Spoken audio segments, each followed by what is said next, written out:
Adventures of Sherlock Holmes. The Adventure of the Speckled Band by Sir Arthur Conan Doyle. On glancing over my notes of the 70-odd cases in which I have, during the last 8 years, studied the methods of my friend Sherlock Holmes, I find many tragic, some comic, a large number merely strange, but none commonplace. For working as he did rather for the love of his art than for the acquirement of wealth, he refused to associate himself with any investigation which did not tend towards the unusual and even the fantastic. Of all these varied cases, however, I cannot recall any which presented more singular features than that which was associated with the well-known Surrey family of the Roylotts of Stoke Moran. The events in question occurred in the early days of my association with Holmes, when we were sharing rooms as bachelors in Baker Street. It is possible that I might have placed them upon record before, but a promise of secrecy was made at the time, from which I have only been freed during the last month by the untimely death of the lady to whom the pledge was given. It is perhaps as well that the facts should now come to light, for I have reasons to know that there are widespread rumors as to the death of Dr. Grimesby Roylott, which tend to make the matter even more terrible than the truth. It was early in April in the year '83 that I woke one morning to find Sherlock Holmes standing, fully dressed, by the side of my bed. He was a late riser as a rule, and as the clock on the mantelpiece showed me that it was only 7:15, I blinked up at him in some surprise, and perhaps just a little resentment, for I was myself regular in my habits. "Very sorry to knock you up, Watson," said he, "but it's the common lot this morning." "Mrs. Hudson has been knocked up," she retorted upon me, "and I on you." "What is it then, a fire?" "No, a client. It seems that a young lady has arrived in a considerable state of excitement who insists upon seeing me. She is waiting now in the sitting room. Now, when young ladies wander about the metropolis at this hour of the morning and knock sleepy people up out of their beds, I presume that it is something very pressing which they have to communicate.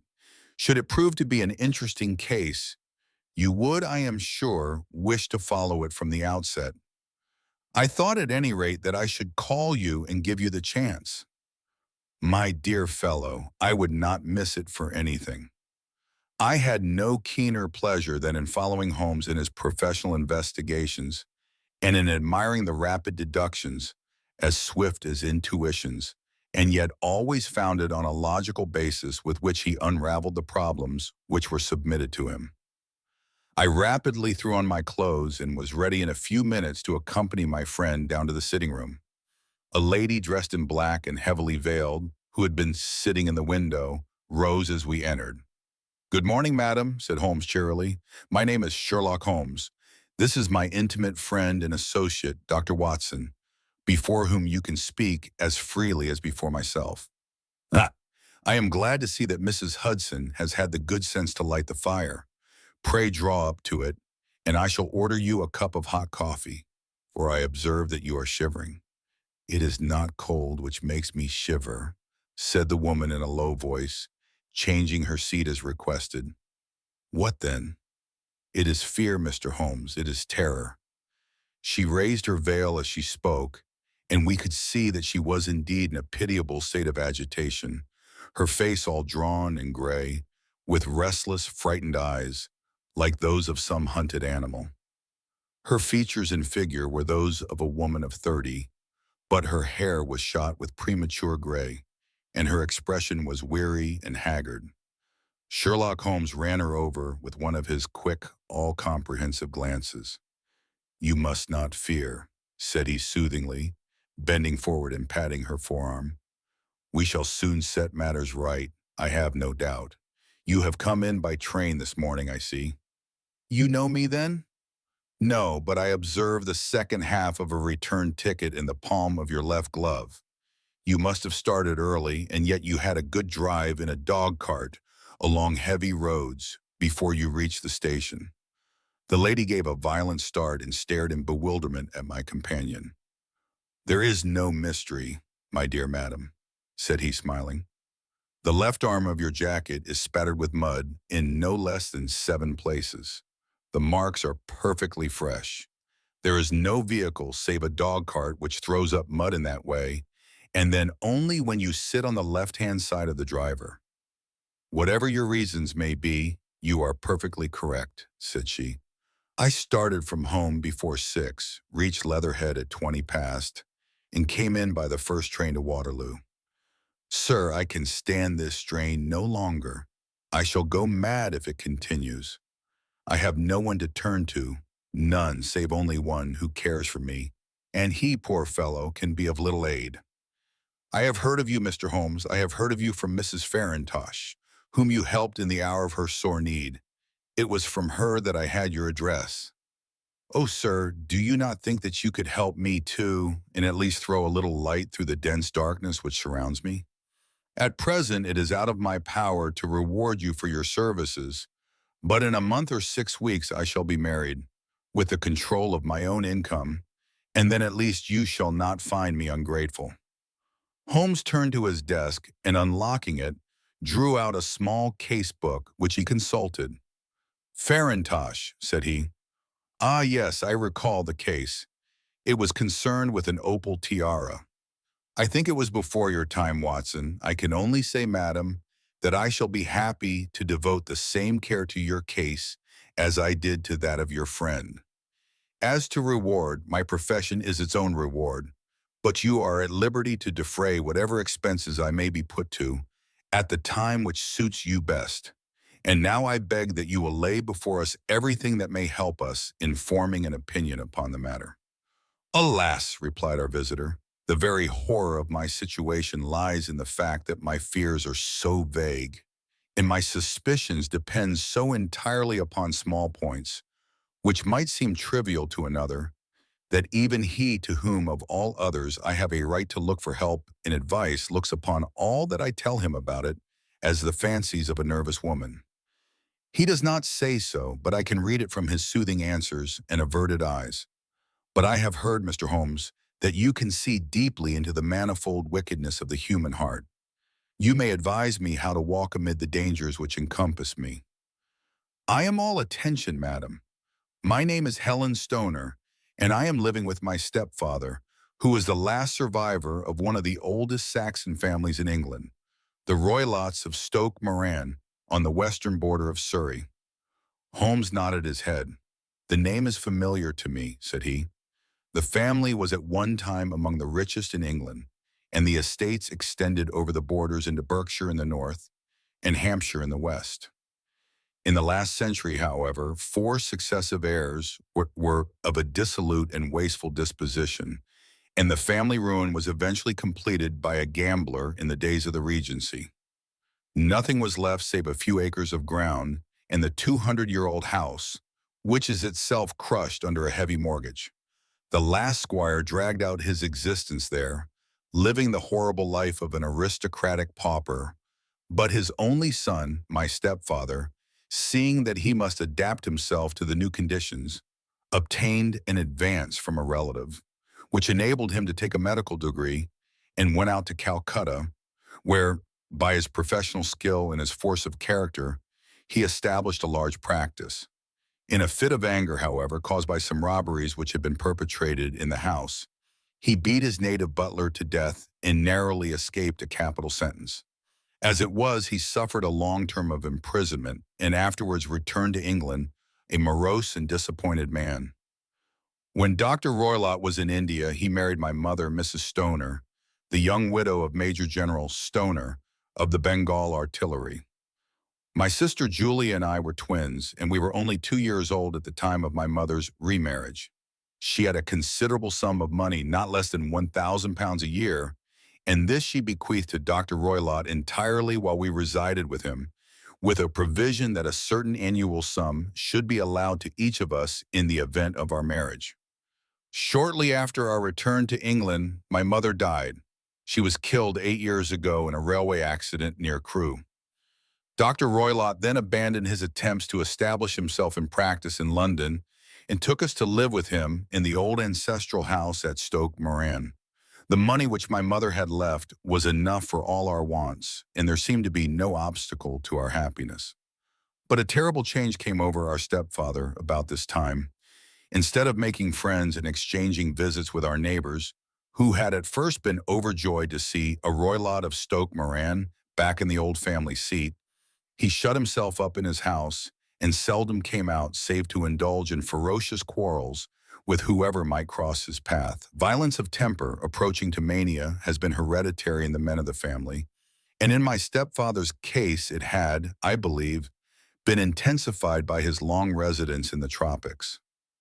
A series of disgraceful brawls took place, two of which ended in the police court, until at last he became the terror of the village, and the folks would fly at his approach, for he is a man of immense strength and absolutely uncontrollable in his anger. Last week he hurled the local blacksmith over a parapet into a stream, and it was only by paying over all the money which I could gather together that I was able to avert another public exposure. He had no friends at all save the wandering gypsies, and he would give these vagabonds leave to encamp upon the few acres of bramble-covered land which represent the family estate, and would accept in return the hospitality of their tents, wandering away with them, sometimes for weeks on end. He has a passion also for Indian animals, which are sent over to him by a correspondent, and he has at this moment a cheetah and a baboon, which wander freely over his grounds and are feared by the villagers almost as much as their master. You can imagine from what I say that my poor sister Julia and I had no great pleasure in our lives. No servant would stay with us, and for a long time we did all the work of the house. She was but 30 at the time of her death, and yet her hair had already begun to whiten, even as mine has. Your sister is dead then? She died just 2 years ago, and it is of her death that I wish to speak to you. You can understand that, living the life which I have described, we were little likely to see anyone of our own age and position. We had, however, an aunt, my mother's maiden sister, Miss Honoria Westphale, who lives near Harrow, and we were occasionally allowed to pay short visits at this lady's house. Julia went there at Christmas 2 years ago, and met there a half-pay major of Marines, to whom she became engaged. My stepfather learned of the engagement when my sister returned and offered no objection to the marriage. But within a fortnight of the day which had been fixed for the wedding, the terrible event occurred which has deprived me of my only companion. Sherlock Holmes had been leaning back in his chair with his eyes closed and his head sunk in a cushion, but he half opened his lids now and glanced across at his visitor. "Pray be precise as to details," said he. "It is easy for me to be so, for every event of that dreadful time is seared into my memory. The manor house is, as I have already said, very old, and only one wing is now inhabited. The bedrooms in this wing are on the ground floor, the sitting rooms being in the central block of the buildings. Of these bedrooms, the first is Dr. Roylott's, the second my sister's, and the third my own. There is no communication between them, but they all open out into the same corridor. Do I make myself plain? Perfectly so. The windows of the 3 rooms open out upon the lawn. That fatal night, Dr. Roylott had gone to his room early, though we knew that he had not retired to rest, for my sister was troubled by the smell of the strong Indian cigars which it was his custom to smoke. She left her room, therefore, and came into mine, where she sat for some time, chatting about her approaching wedding. At 11 o'clock she rose to leave me, but she paused at the door and looked back. "Tell me, Helen," said she, "have you ever heard anyone whistle in the dead of the night?" "Never," said I. "I suppose that you could not possibly whistle yourself in your sleep?" "Certainly not, but why?" "Because during the last few nights I have always, about 3 in the morning, heard a low, clear whistle. I am a light sleeper, and it has awakened me. I cannot tell where it came from, perhaps from the next room, perhaps from the lawn. I thought that I would just ask you whether you had heard it." "No, I have not. It must be those wretched gypsies in the plantation." "Very likely, and yet if it were on the lawn, I wonder that you did not hear it also." "Ah, but I sleep more heavily than you." "Well, it is of no great consequence at any rate." She smiled back at me, closed my door, and a few moments later, I heard her key turn in the lock. Indeed, said Holmes. Was it your custom always to lock yourselves in at night? Always. And why? I think that I mentioned to you that the doctor kept a cheetah and a baboon. We had no feeling of security unless our doors were locked. Quite so. Pray proceed with your statement. I could not sleep that night. A vague feeling of impending misfortune impressed me. My sister and I, you will recollect, were twins, and you know how subtle are the links which bind two souls, which are so closely alone. It was a wild night. The wind was howling outside, and the rain was beating and splashing against the windows. Suddenly, amid all the hubbub of the gale, there burst forth the wild scream of a terrified woman. I knew that it was my sister's voice. I sprang from my bed, wrapped a shawl round me, and rushed into the corridor. As I opened my door, I seemed to hear a low whistle, such as my sister described, and a few moments later a clanging sound, as if a mass of metal had fallen. As I ran down the passage, my sister's door was unlocked and revolved slowly upon its hinges. I stared at it horror-stricken, not knowing what was about to issue from it. By the light of the quarter lamp, I saw my sister appear at the opening, her face blanched with terror, her hands groping for help, her whole figure swaying to and fro like that of a drunkard. I ran to her and threw my arms around her, but at that moment her knees seemed to give way, and she fell to the ground. She writhed as one who is in terrible pain, and her limbs were dreadfully convulsed. At first I thought that she had not recognized me, but as I bent over her, she suddenly shrieked out in a voice which I shall never forget. "Oh my God, Helen! It was the band, the speckled band!" There was something else which she would fain have said, and she stabbed with her finger into the air in the direction of the doctor's room, but a fresh convulsion seized her and choked her words. I rushed out, calling loudly for my stepfather, and I met him hastening from his room in his dressing gown. When he reached my sister's side, she was unconscious, and though he poured brandy down her throat and sent for medical aid from the village, all efforts were in vain, for she slowly sank and died without having recovered her consciousness. Such was the dreadful end of my beloved sister. "One moment," said Holmes. "Are you sure about this whistle and metallic sound? Could you swear to it?" That was what the county coroner asked me at the inquiry. It is my strong impression that I heard it, and yet, among the crash of the gale and the creaking of an old house, I may possibly have been deceived. Was your sister dressed? No, she was in her nightdress.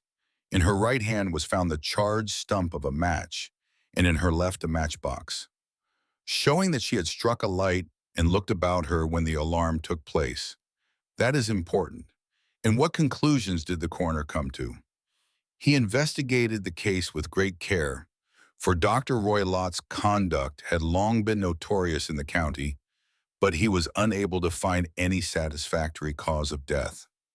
My evidence showed that the door had been fastened upon the inner side, and the windows were blocked by old-fashioned shutters with broad iron bars, which were secured every night. The walls were carefully sounded and were shown to be quite solid all round, and the flooring was also thoroughly examined, with the same result. The chimney is wide but is barred up by 4 large staples. It is certain, therefore, that my sister was quite alone when she met her end. Besides, there were no marks of any violence upon her. How about poison? The doctors examined her for it, but without success. What do you think that this unfortunate lady died of then? It is my belief that she died of pure fear and nervous shock, though what it was that frightened her I cannot imagine. Were there gypsies in the plantation at the time? Yes, there are nearly always some there. Ah, and what did you gather from this allusion to a band, a speckled band? Sometimes I have thought that it was merely the wild talk of delirium, sometimes that it may have referred to some band of people, perhaps to these very gypsies in the plantation. I do not know whether the spotted handkerchiefs which so many of them wear over their heads might have suggested the strange adjective which she used. Holmes shook his head like a man who was far from being satisfied. "These are very deep waters," said he. "Pray go on with your narrative." 2 years have passed since then, and my life has been, until lately, lonelier than ever. A month ago, however, a dear friend, whom I have known for many years, has done me the honor to ask my hand in marriage. His name is Armitage, Percy Armitage, the second son of Mr. Armitage, of Crane Water near Reading. My stepfather has offered no opposition to the match, and we are to be married in the course of the spring. 2 days ago, some repairs were started in the west wing of the building, and my bedroom wall has been pierced, so that I have had to move into the chamber in which my sister died, and to sleep in the very bed in which she slept. Imagine then my thrill of terror when last night, as I lay awake, thinking over her terrible fate, I suddenly heard in the silence of the night the low whistle which had been the herald of her own death. I sprang up and lit the lamp, but nothing was to be seen in the room. I was too shaken to go to bed again, however, so I dressed, and as soon as it was daylight I slipped down, got a dog cart at the Crown Inn, which is opposite, and drove to Leatherhead, from whence I have come on this morning with the one object of seeing you and asking your advice. "You have done wisely," said my friend. "But have you told me all?" "Yes, all." "Miss Roylott, you have not. You are screening your stepfather." "Why, what do you mean?" For answer, Holmes pushed back the frill of black lace which fringed the hand that lay upon our visitor's knee. 5 little livid spots, the marks of 4 fingers and a thumb, were printed upon the white wrist. "You have been cruelly used," said Holmes. The lady colored deeply and covered over her injured wrist. "He is a hard man," she said, "and perhaps he hardly knows his own strength." There was a long silence, during which Holmes leaned his chin upon his hands and stared into the crackling fire. "This is a very deep business," he said at last. "There are 1,000 details which I should desire to know before I decide upon our course of action. Yet we have not a moment to lose. If we were to come to Stoke Moran today, would it be possible for us to see over these rooms without the knowledge of your stepfather? As it happens, he spoke of coming into town today upon some most important business. It is probable that he will be away all day, and that there would be nothing to disturb you. We have a housekeeper now, but she is old and foolish, and I could easily get her out of the way." "Excellent. You are not averse to this trip, Watson?" "By no means." "Then we shall both come. What are you going to do yourself?" "I have 1 or 2 things which I would wish to do now that I am in town, but I shall return by the 12 o'clock train, so as to be there in time for your coming. And you may expect us early in the afternoon. I have myself some small business matters to attend to. Will you not wait and breakfast?" "No, I must go. My heart is lightened already since I have confided my trouble to you. I shall look forward to seeing you again this afternoon." She dropped her thick black veil over her face and glided from the room. "And what do you think of it all, Watson?" asked Sherlock Holmes, leaning back in his chair. "It seems to me to be a most dark and sinister business." "Dark enough and sinister enough. Yet if the lady is correct in saying that the flooring and walls are sound, and that the door, window, and chimney are impassable, then her sister must have been undoubtedly alone when she met her mysterious end. What becomes then of these nocturnal whistles, and what of the very peculiar words of the dying woman? I cannot think.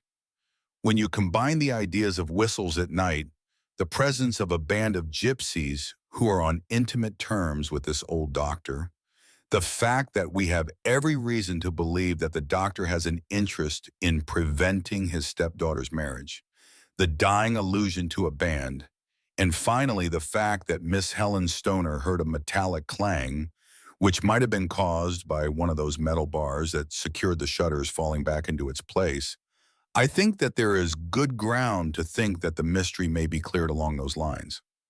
But what then did the gypsies do? I cannot imagine. I see many objections to any such theory. And so do I. It is precisely for that reason that we are going to Stoke Moran this day. I want to see whether the objections are fatal or if they may be explained away. But what in the name of the devil? The ejaculation had been drawn from my companion by the fact that our door had been suddenly dashed open and that a huge man had framed himself in the aperture. His costume was a peculiar mixture of the professional and of the agricultural, having a black top hat, a long frock coat, and a pair of high gaiters, with a hunting crop swinging in his hand. So tall was he that his hat actually brushed the crossbar of the doorway, and his breadth seemed to span it across from side to side.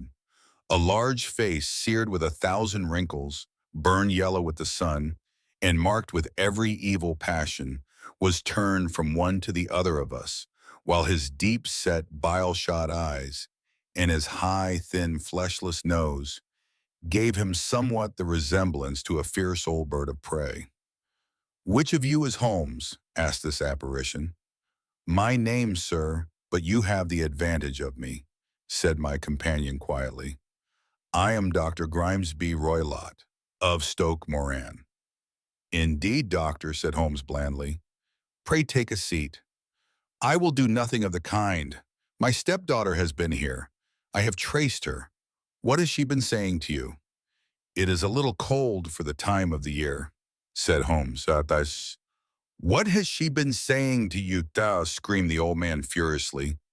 "But I have heard that the crocuses promise well," continued my companion imperturbably. "Ha! You put me off, do you?" said our new visitor, taking a step forward and shaking his hunting crop. "I know you, you scoundrel. I have heard of you before. You are Holmes the meddler." My friend smiled. "Holmes, the busybody." His smile broadened. "Holmes, the Scotland Yard Jack in office." Holmes chuckled heartily. "Your conversation is most entertaining," said he, "when you go out close to the door, for there is a decided draft. I will go when I have had my say. Don't you dare to meddle with my affairs. I know that Miss Stoner has been here. I traced her. I am a dangerous man to fall foul of. See here." He stepped swiftly forward, seized the poker, and bent it into a curve with his huge brown hands. "See that you keep yourself out of my grip," he snarled, and hurling the twisted poker into the fireplace, he strode out of the room. "He seems a very amiable person," said Holmes, laughing. "I am not quite so bulky, but if he had remained, I might have shown him that my grip was not much more feeble than his own." As he spoke, he picked up the steel poker and, with a sudden effort, straightened it out again. "Fancy his having the insolence to confound me with the official detective force. This incident gives zest to our investigation, however, and I only trust that our little friend will not suffer from her imprudence in allowing this brute to trace her. And now, Watson, we shall order breakfast, and afterwards I shall walk down to Doctor's Commons, where I hope to get some data which may help us in this matter." It was nearly 1 o'clock when Sherlock Holmes returned from his excursion. He held in his hand a sheet of blue paper, scrawled over with notes and figures. "I have seen the will of the deceased wife," said he. "To determine its exact meaning, I have been obliged to work out the present prices of the investments with which it is concerned. The total income, which at the time of the wife's death was little short of £1,100, is now, through the fall in agricultural prices, not more than £750. Each daughter can claim an income of £250 in case of marriage. It is evident, therefore, that if both girls had married, this beauty would have had a mere pittance, while even one of them would cripple him to a very serious extent. My morning's work has not been wasted, since it has proved that he has the very strongest motives for standing in the way of anything of the sort. And now, Watson, this is too serious for dawdling, especially as the old man is aware that we are interesting ourselves in his affairs. So if you are ready, we shall call a cab and drive to Waterloo.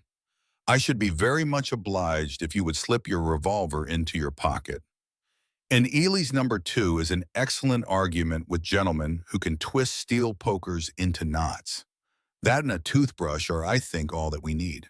At Waterloo, we were fortunate in catching a train for Leatherhead, where we hired a trap at the station inn and drove for 4 or 5 miles through the lovely Surrey lanes. It was a perfect day with a bright sun and a few fleecy clouds in the heavens. The trees and wayside hedges were just throwing out their first green shoots, and the air was full of the pleasant smell of the moist earth. To me, at least, there was a strange contrast between the sweet promise of the spring and this sinister quest upon which we were engaged. My companion sat in the front of the trap, his arms folded, his hat pulled down over his eyes, and his chin sunk upon his breast, buried in the deepest thought. Suddenly, however, he started, tapped me on the shoulder, and pointed over the meadows. "Look there," said he. A heavily timbered park stretched up in a gentle slope, thickening into a grove at the highest point. From amid the branches there jutted out the gray gables and high roof tree of a very old mansion. "Stoke Moran?" said he. "Yes, sir, that be the house of Dr. Grimesby Roylott," remarked the driver. "There is some building going on there," said Holmes. "That is where we are going." "There's the village," said the driver, pointing to a cluster of roofs some distance to the left. "But if you want to get to the house, you'll find it shorter to get over this stile, and so by the footpath over the fields. There it is where the lady is walking." "And the lady, I fancy, is Miss Stoner," observed Holmes, shading his eyes. "Yes, I think we had better do as you suggest." We got off, paid our fare, and the trap rattled back on its way to Leatherhead. "I thought it as well," said Holmes as we climbed the stile, "that this fellow should think we had come here as architects or on some definite business. It may stop his gossip. Good afternoon, Miss Stoner.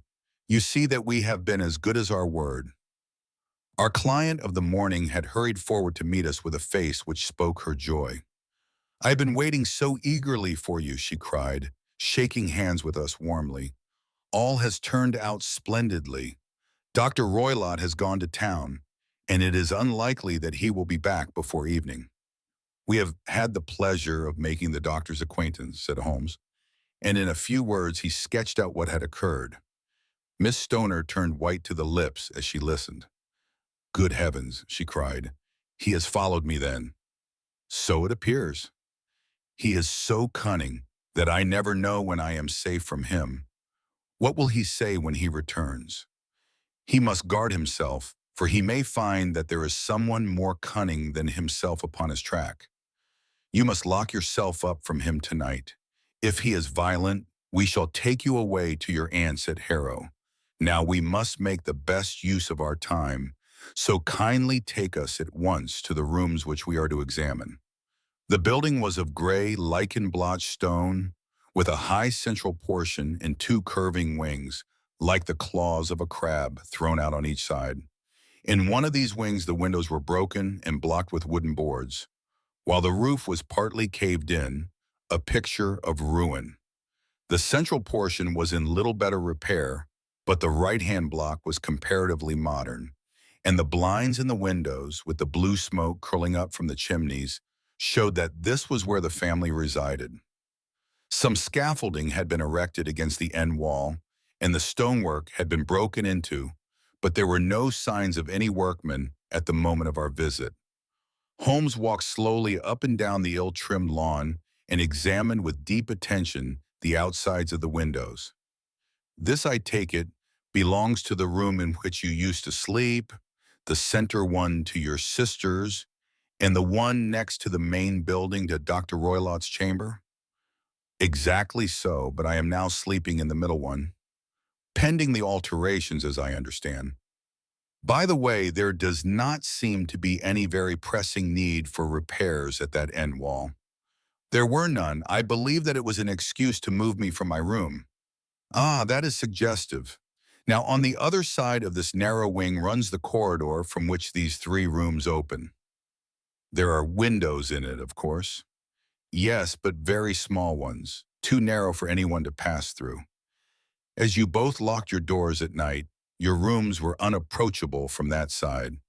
Now, would you have the kindness to go into your room and bar your shutters?"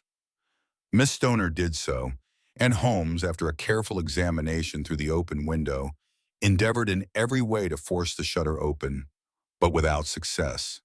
There was no slit through which a knife could be passed to raise the bar. Then with his lens, he tested the hinges, but they were of solid iron, built firmly into the massive masonry.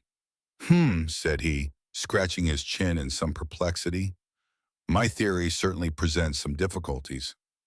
No one could pass these shutters if they were bolted. Well, we shall see if the inside throws any light upon the matter. A small side door led into the whitewashed corridor from which the 3 bedrooms opened. Holmes refused to examine the 3rd chamber, so we passed at once to the 2nd, that in which Miss Stoner was now sleeping, and in which her sister had met with her fate. It was a homely little room with a low ceiling and a gaping fireplace, after the fashion of old country houses. A brown chest of drawers stood in one corner, a narrow white counterpane bed in another, and a dressing table on the left-hand side of the window. These articles, with 2 small wickerwork chairs, made up all the furniture in the room, save for a square of Wilton carpet in the center. The boards round and the paneling of the walls were of brown, worm-eaten oak, so old and discolored that it may have dated from the original building of the house. Holmes drew one of the chairs into a corner and sat silent, while his eyes traveled round and up and down, taking in every detail of the apartment. "Where does that bell communicate with?" he asked at last, pointing to a thick bell rope which hung down beside the bed, the tassel actually lying upon the pillow. "It goes to the housekeeper's room." "It looks newer than the other things?" "Yes, it was only put there a couple of years ago." "Your sister asked for it, I suppose?" "No, I never heard of her using it. We used always to get what we wanted for ourselves." "Indeed, it seemed unnecessary to put so nice a bell pull there. You will excuse me for a few minutes while I satisfy myself as to this floor." He threw himself down upon his face with his lens in his hand and crawled swiftly backward and forward, examining minutely the cracks between the boards. Then he did the same with the woodwork with which the chamber was paneled. Finally, he walked over to the bed and spent some time in staring at it and in running his eye up and down the wall. Finally, he took the bell rope in his hand and gave it a brisk tug. "Why, it's a dummy," said he. "Won't it ring?" "No, it is not even attached to a wire. This is very interesting.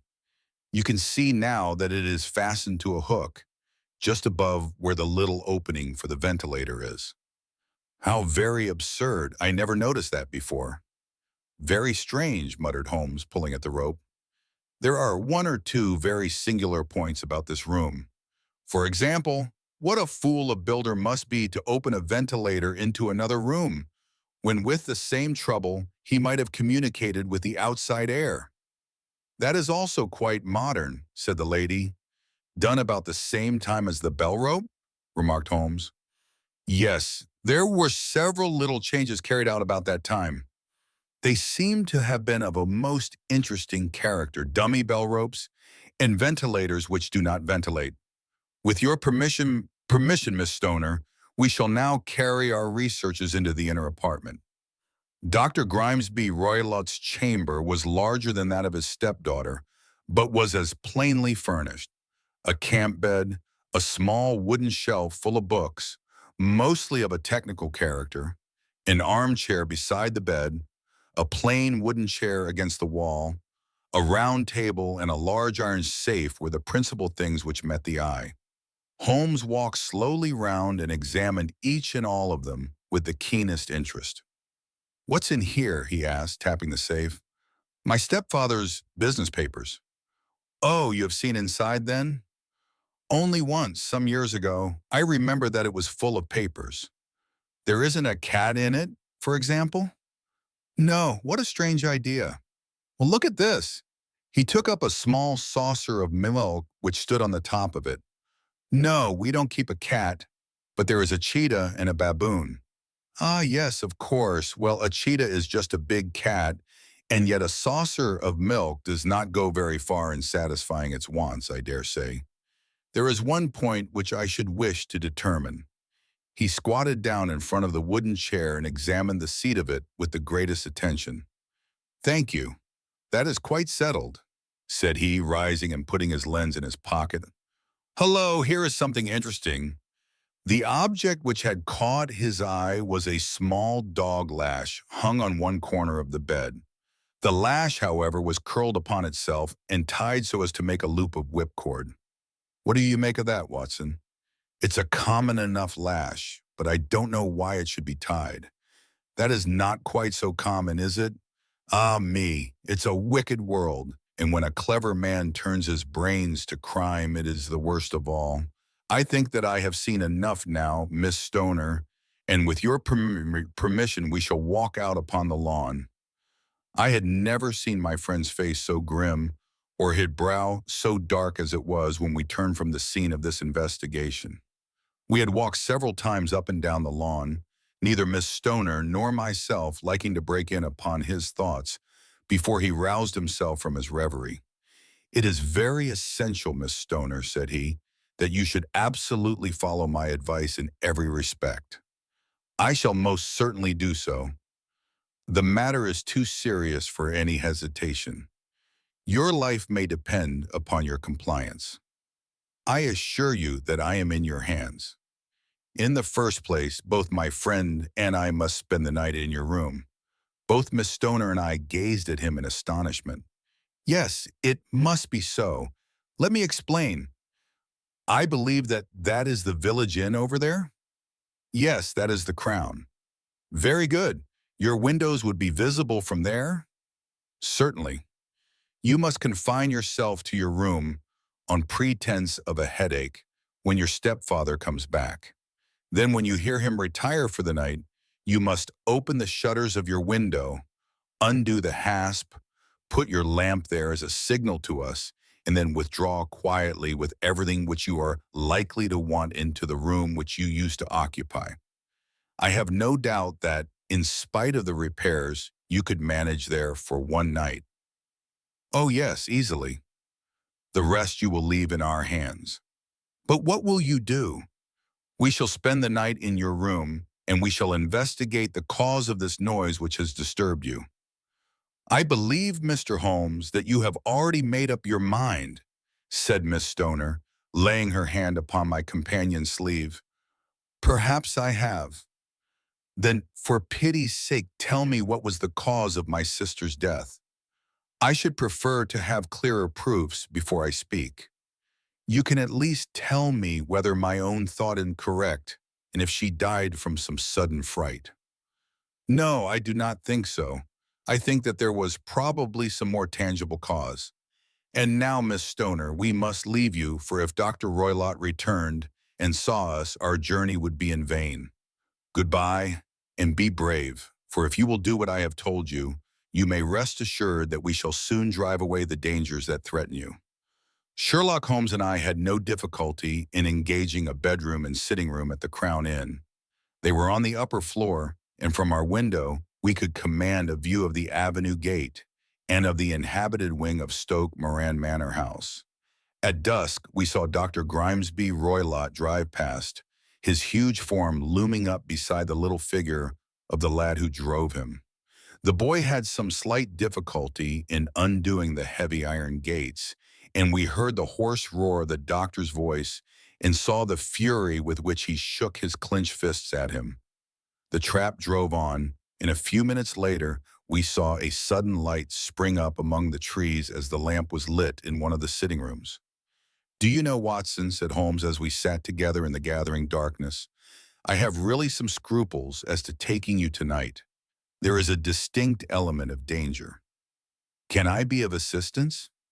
Your presence might be invaluable. Then I shall certainly come. It is very kind of you. You speak of danger. You have evidently seen more in these rooms than was visible to me. No, but I fancy that I may have deduced a little more. I imagine that you saw all that I did. I saw nothing remarkable save the bell rope, and what purpose that could answer, I confess, is more than I can imagine.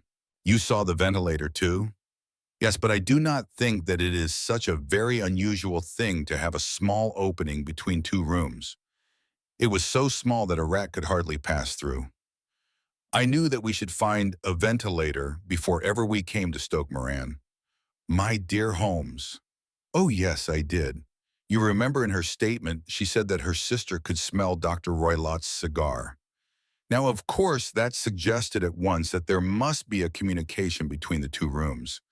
It could only be a small one, or it would have been remarked upon at the coroner's inquiry. I deduced a ventilator. But what harm can there be in that? Well, there is at least a curious coincidence of dates. A ventilator is made, a cord is hung, and a lady who sleeps in the bed dies. Does not that strike you? I cannot as yet see any connection. Did you observe anything very peculiar about that bed? No. It was clamped to the floor. Did you ever see a bed fastened like that before? I cannot say that I have. The lady could not move her bed. It must always be in the same relative position to the ventilator and to the rope, or so we may call it, since it was clearly never meant for a bell pull. Holmes, I cried, I seem to see dimly what you are hinting at. We are only just in time to prevent some subtle and horrible crime. Subtle enough and horrible enough. When a doctor does go wrong, he is the first of criminals. He has nerve and he has knowledge. Palmer and Pritchard were among the heads of their profession. This man strikes even deeper, but I think, Watson, that we shall be able to strike deeper still. But we shall have horrors enough before the night is over. For goodness sake, let us have a quiet pipe and turn our minds for a few hours to something more cheerful. About 9 o'clock, the light among the trees was extinguished, and all was dark in the direction of the manor house. 2 hours passed slowly away, and then, suddenly, just at the stroke of 11, a single bright light shone out right in front of us. "That is our signal," said Holmes, springing to his feet. "It comes from the middle window." As we passed out, he exchanged a few words with the landlord, explaining that we were going on a late visit to an acquaintance, and that it was possible that we might spend the night there. A moment later, we were out on the dark road, a chill wind blowing in our faces, and one yellow light twinkling in front of us through the gloom to guide us on our somber errand. There was little difficulty in entering the grounds, for unrepaired breaches gaped in the old park wall.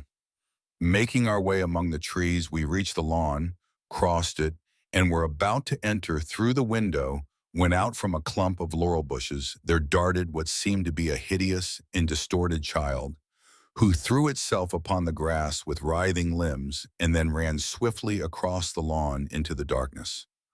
"My God," I whispered, "did you see it?"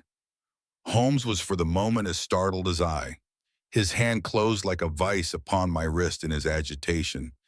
Then he broke into a low laugh and put his lips to my ear. "It is a nice household," he murmured. "That is the baboon." I had forgotten the strange pets which the doctor affected. There was a cheetah, too. Perhaps we might find it upon our shoulders at any moment. I confess that I felt easier in my mind when, after following Holmes' example and slipping off my shoes, I found myself inside the bedroom. My companion noiselessly closed the shutters, moved the lamp onto the table, and cast his eyes round the room. All was as we had seen it in the daytime. Then creeping up to me and making a trumpet of his hand, he whispered into my ear again so gently that it was all that I could do to distinguish the words. The least sound would be fatal to our plans. I nodded to show that I had heard. We must sit without light. He would see it through the ventilator. I nodded again. Do not go asleep. Your very life may depend upon it. Have your pistol ready in case we should need it. I will sit on the side of the bed and you in that chair. I took out my revolver and laid it on the corner of the table. Holmes had brought up a long, thin cane, and this he placed upon the bed beside him. By it he laid the base of matches and the stump of a candle. Then he turned down the lamp, and we were left in darkness. How shall I ever forget that dreadful vigil? I could not hear a sound, not even the drawing of a breath, and yet I knew that my companion sat open-eyed, within a few feet of me, in the same state of nervous tension in which I was myself. The shutters cut off the least ray of light, and we waited in absolute darkness. From outside came the occasional cry of a night bird, and once at our very window, a long-drawn, cat-like whine, which told us that the cheetah was indeed at liberty. Far away we could hear the deep tones of the parish clock, which boomed out every quarter of an hour. How long they seemed, those quarters. 12 struck, and 1 and 2 and 3, and still we sat waiting silently for whatever might befall. Suddenly there was the momentary gleam of a light up in the direction of the ventilator, which vanished immediately, but was succeeded by a strong smell of burning oil and heated metal. Someone in the next room had lit a dark lantern. I heard a gentle sound of movement, and then all was silent once more, though the smell grew stronger. For half an hour I sat with straining ears. Then suddenly another sound became audible, a very gentle, soothing sound, like that of a small jet of steam escaping continually from a kettle. The instant that we heard it, Holmes sprang from the bed, struck a match, and lashed furiously with his cane at the bell pull. "You see it, Watson?" he yelled. "You see it?" But I saw nothing. At the moment when Holmes struck the light, I heard a low, clear whistle, but the sudden glare flashing into my weary eyes made it impossible for me to tell what it was at which my friend lashed so savagely. I could, however, see that his face was deadly pale and filled with horror and loathing. He had ceased to strike and was gazing up at the ventilator when suddenly there broke from the silence of the night the most horrible cry to which I have ever listened. It swelled up louder and louder, a hoarse yell of pain and fear and anger all mingled in the one dreadful shriek. They say that away down in the village, and even in the distant parsonage, that cry raised the sleepers from their beds. It struck cold to our hearts, and I stood gazing at Holmes, and he at me, until the last echoes of it had died away into the silence from which it rose. "What can it mean?" I gasped. "It means that it is all over," Holmes answered, "and perhaps, after all, it is for the best. Take your pistol, and we will enter Dr. Roylott's room." With a grave face he lit the lamp and led the way down the corridor. Twice he struck at the chamber door without any reply from within. Then he turned the handle and entered, I at his heels, with the cocked pistol in my hand. It was a singular sight which met our eyes. On the table stood a dark lantern with the shutter half open, throwing a brilliant beam of light upon the iron safe, the door of which was ajar. Beside this table on the wooden chair sat Dr. Grimesby Roylott, clad in a long gray dressing gown, his bare ankles protruding beneath, and his feet thrust into red heelless Turkish slippers. Across his lap lay the short stock with the long lash which we had noticed during the day. His chin was cocked upward, and his eyes were fixed in a dreadful, rigid stare at the corner of the ceiling. Round his brow he had a peculiar yellow band with brownish speckles, which seemed to be bound tightly round his head.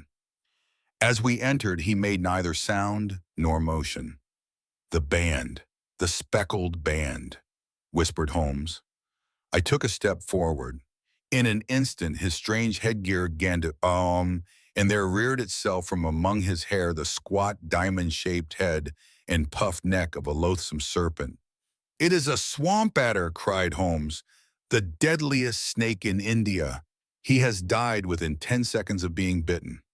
Violence does, in truth, recoil upon the violent, and the schemer falls into the pit which he digs for another. Let us thrust this creature back into its den, and we can then remove Miss Stoner to some place of shelter, and let the county police know what has happened. As he spoke, he drew the dog whip swiftly from the dead man's lap, and throwing the noose round the reptile's neck, he drew it from its horrid perch, and carrying it at arm's length, threw it into the iron safe which he closed upon it. Such are the true facts of the death of Dr. Grimesby Roylott of Stoke Moran.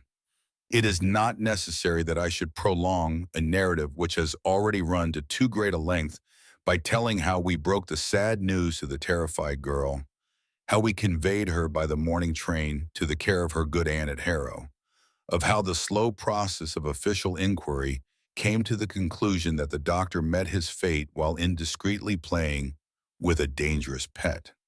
The little which I had yet to learn of the case was told me by Sherlock Holmes as we traveled back next day. "I had," said he, "come to an entirely erroneous conclusion, which shows, my dear Watson, how dangerous it always is to reason from insufficient data. The presence of the gypsies and the use of the word band, which was used by the poor girl, no doubt to explain the appearance which she had caught a hurried glimpse of by the light of her match, were sufficient to put me upon an entirely wrong scent. I can only claim the merit that I instantly reconsidered my position when, however, it became clear to me that whatever danger threatened an occupant of the room could not come either from the window or the door. My attention was speedily drawn, as I have already remarked to you, to this ventilator and to the bell rope which hung down to the bed. The discovery that this was a dummy and that the bed was clamped to the floor instantly gave rise to the suspicion that the rope was there as a bridge for something passing through the hole and coming to the bed. The idea of a snake instantly occurred to me, and when I coupled it with my knowledge that the doctor was furnished with a supply of creatures from India, I felt that I was probably on the right track. The idea of using a form of poison which could not possibly be discovered by any chemical test was just such a one as would occur to a clever and ruthless man who had had an Eastern training. The rapidity with which such a poison would take effect would also, from his point of view, be an advantage. It would be a sharp-eyed coroner, indeed, who could distinguish the two little dark punctures which would show where the poison fangs had done their work. Then I thought of the whistle. Of course, he must recall the snake before the morning light revealed it to the victim. He had trained it, probably by the use of the milk which we saw, to return to him when summoned. He would put it through this ventilator at the hour that he thought best, with the certainty that it would crawl down the rope and land on the bed. It might or might not bite the occupant. Perhaps she might escape every night for a week, but sooner or later she must fall a victim. I had come to these conclusions before ever I had entered his room. An inspection of his chair showed me that he had been in the habit of standing on it, which of course would be necessary in order that he should reach the ventilator. The sight of the safe, the saucer of milk, and the loop of whipcord were enough to finally dispel any doubts which may have remained. The metallic clang heard by Miss Stoner was obviously caused by her stepfather hastily closing the door of his safe upon its terrible occupant. Having once made up my mind, you know the steps which I took in order to put the matter to the proof. I heard the creature hiss, as I have no doubt that you did also, and I instantly lit the light and attacked it, with the result of driving it through the ventilator, and also with the result of causing it to turn upon its master at the other side. Some of the blows of my cane came home and roused its snakish temper so that it flew upon the first person it saw. In this way, I am no doubt indirectly responsible for Dr. Grimesby Roylott's death, and I cannot say that it is likely to weigh very heavily upon my conscience. The end.